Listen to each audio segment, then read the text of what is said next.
याद रखना, मां जैसी ममता किसी के अंदर नहीं होती, इसलिए मां को ममता की मूर्ति कहा जाता है। मां की कोई क्षमता नहीं, मां की ममता की कोई समता नहीं होती। मां आखिर मां होती है भैया, आखिर मां होती है। इसलिए हम निवेदन करेंगे, आज की कथा में जितनी बहनें बैठी हैं, मेरे भैया जितने बैठे हैं, भैया बेटा आप दुनिया को दुखी कर देना, पर स्वप्न में भी अपने मां और बाप को दुखी मत करना।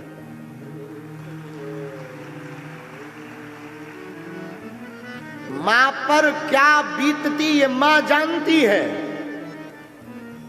पूछना कभी मां के ऊपर विचार करना आप कभी ममता पर। खुद गीले में सो जाएगी पर बच्चों को सूखे में सुलाएगी, खुद भूखी रह जाएगी लेकिन अपनी बेटी को अपने बेटा को बढ़िया भोजन कराएगी।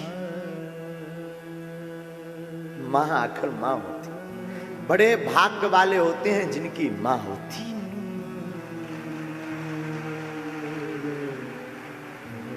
मां कोई साधारण मूर्ति नहीं, मां भैया इस धरती के माता पिता भगवान हैं। मां का लाड़ किसी को नहीं मिल सकता, जिसको मिलता है ना उससे पूछो मां क्या होती है। इसलिए मेरे पागलों, मेरी व्यासपीठ से प्रार्थना है, तुम सबको दुखी करना, कथा में आना या मत आना, पर कथा में एक बात आज लेकर जाना, अपनी मां और अपने बाप को मत सताना। सबसे बड़ी पूजा यही है, सबसे बड़ी कथा यही है। बेटा गाली बक दे, ऊट पटांग बोल दे, बेटी गाली बक दे, गलत चल दे, पिता नाराज हो जाएगा, पिता बात नहीं करेगा, लेकिन मां चुपके से भोजन दे देगी।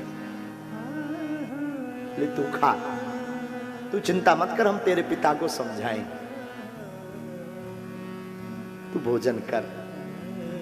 मां कोई साधारण नहीं, मां इस धरती की ईश्वर है। और हम लोग इतने मूर्खता कर देते, कई बार अनेक बेटा और बेटी इतनी मूर्खता कर देते कि उसी मां का हृदय दुखा देते। क्या बीतती है मां पर, ये मां जानती है। 2 मिनट के लिए बेटा या बेटी लेट हो जाए, मां पहाड़ उठा लेती सिर पर, परेशान हो जाती, पूरे घर को आगे कर देती। हमें याद है, हम एक वाकया बहुत बार बोले हैं। किसी शहर में हमारी कथा थी, तो वहां पर हम एक वृद्धाश्रम मिलने गए। एक दिन वृद्धाश्रम गए ना, तो वहां बूढ़ी माँ और बूढ़े पिता रहते थे वृद्धाश्रम में। तो जैसे ही हम वहां पहुंचे, सब सामान लेकर पहुंचे, पार्ले जी, बिस्किट, फल तो लेकर पहुंचे ना, तो वहां पर ना पूरी माताएं आ गई। अरे महाराज जी आ गए, महाराज जी आ गए, सब एकदम गले मिले। काऊ ने फल लिया, काऊ ने पार्ले जी, बड़े प्रेम से हम सबको मिले। लेकिन हमारी नजर बार बार खिड़की की तरफ जाए। वहां पर एक बूढ़ी माँ, बूढ़े पिताजी खिड़की से बार बार बाहर की तरफ झांक रहे थे। हम चौंक गए। हमारे आने का उन्हें कोई मतलब भी नहीं, उन्होंने देखा तो है एक बार हमारी तरफ, लेकिन उन्हें कोई मतलब नहीं कि हम क्या कर रहे, क्या बांट रहे, पैसा बांट रहे, क्या बांट रहे, कोई मतलब नहीं। हम चौंक गए। बहुत देर जब हो गई ना, तो हमने 2-3 जो माताएं थी उनसे पूछा, माँ ये दोनों लोग, ये दादाजी और माताजी वहां खिड़की में क्या झांक रहे हैं, और ये तब से आ क्यों नहीं रहे, बैठ क्यों नहीं रहे? बोले महाराज वो अभी नहीं बैठेंगे, अभी नहीं आएंगे। हम चौंक गए। हमने कहा क्यों माँ? तो एक बूढ़ी माँ बोली, महाराज दरअसल जिस खिड़की से झांक रहे हैं ना, उस खिड़की से उन्हें अपने बेटे का मकान दिखाई देता है।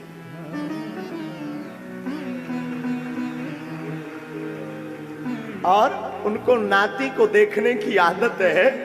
उनका नाती स्कूल से जब उतरता है बस से, तो उनके अंदर ललक रहता कि हम अपने नाती को एक बार भर नजर देख लें।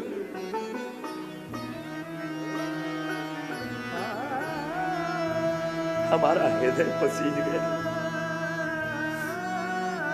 हृदय पसीज गया भैया। हमारी प्रार्थना है तुम हमको मानना या ना मानना, आज से ही तुम हमको अनफॉलो करना शुरू कर देना, आज से ही तुम कथा में आना बंद कर देना, लेकिन तुम्हें सौगंध है भूल कर भी अपने माँ बाप की अवहेलना मत करना प्यारे।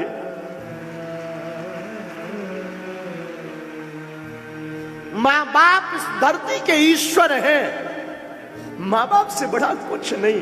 तुम अगर सोचो कि माँ बाप की अवहेलना करके, माँ बाप के ऊपर चिल्लाकर, माँ बाप के ऊपर उल्टा बोलकर ईश्वर को प्रसन्न कर लोगे तो ये तुम्हारी भूल है। ईश्वर कदापि प्रसन्न नहीं हो सकता।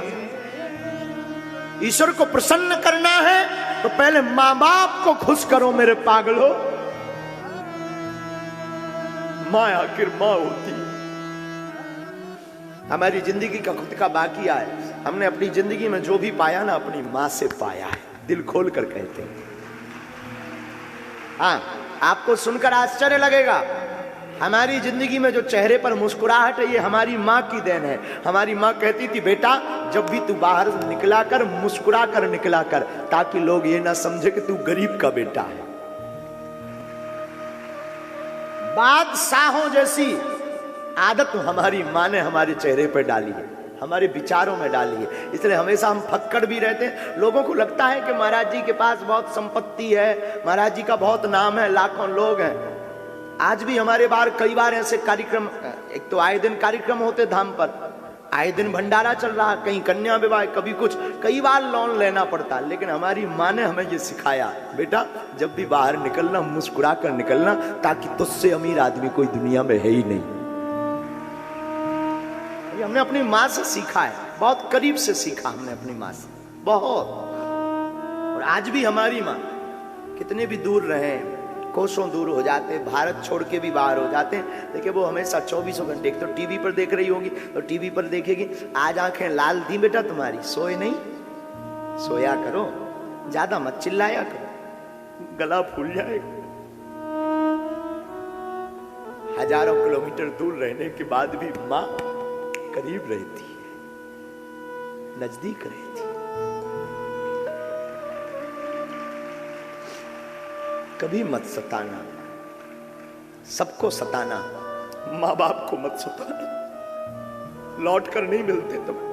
भाई तो तुम्हारे संसार में मिल जाएगा, और रिश्ते खरीद में मिल जाएंगे, पैसों से मिल जाएंगे, नाम और पद होने पर लाखों रिश्ते बन जाएंगे, माँ बाप नहीं बनेंगे।